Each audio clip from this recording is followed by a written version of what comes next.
گلیڑی اور شہزادی۔ ایک ملک میں ایک شہزادی رہتی تھی۔ ایک دن وہ اپنے باغ میں سیر کر رہی تھی تو اس کو ایک چھوٹا سا گلیڑی کا بچہ ملا۔ وہ اس کو اٹھا کر اپنے کمرے میں لے آئی، اس کو کھانا وغیرہ دیا اور اس کا بہت خیال رکھا۔ اسی طرح سے گلیڑی بڑی ہو گئی۔ وہ گلیڑی بھی شہزادی کے ساتھ رہتی تھی۔ شہزادی ہر وقت دعا کرتی تھی کہ گلیڑی بولنے لگے اور میرے ساتھ باتیں کرے۔ ایک دن شہزادی جب صبح اٹھی تو گلیڑی نے اس سے باتیں کرنی شروع کر دی۔ شہزادی بہت خوش تھی کہ اس کی گلیڑی اس سے باتیں کرتی ہے۔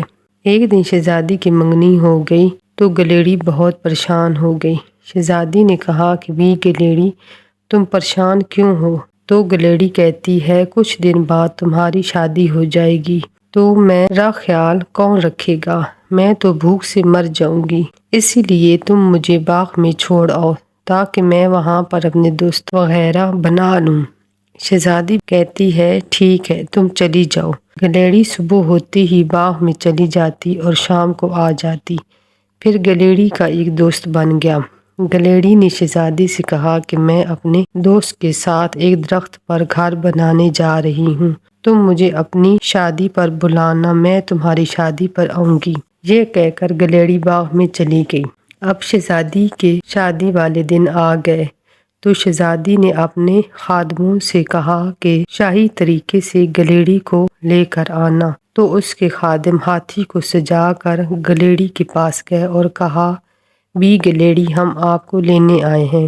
گلیڑی نے اپنے گھر سے سر باہر نکالا اور دیکھا اور کہا کہ میں تو اتنے بڑے ہاتھی پر نہیں جاؤں گی، اگر میں اس سے گر گئی تو مر جاؤں گی۔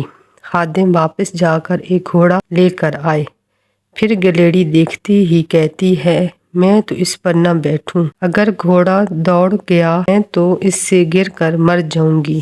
پھر خادم گئے اور ایک بکری کو سجا کر لے آئے تو گلیڑی نے دیکھا تو کہا اچھا میں ابھی آتی ہوں، اور گلیڑی تیار ہو کر لہنگا پہن کر آ گئی۔ جب شہزادی کی رخصتی ہونے لگی تو گلیڑی نے کہا کہ تم مجھے واپس بھیج دو، اگر تم چلی گئی تو میں تو سب کے پاؤں کے نیچے آ کر مر جاؤں گی۔ تو شہزادی نے اپنے خادم سے کہا کہ تم گلیڑی کو اس کے گھر چھوڑ کر آؤ۔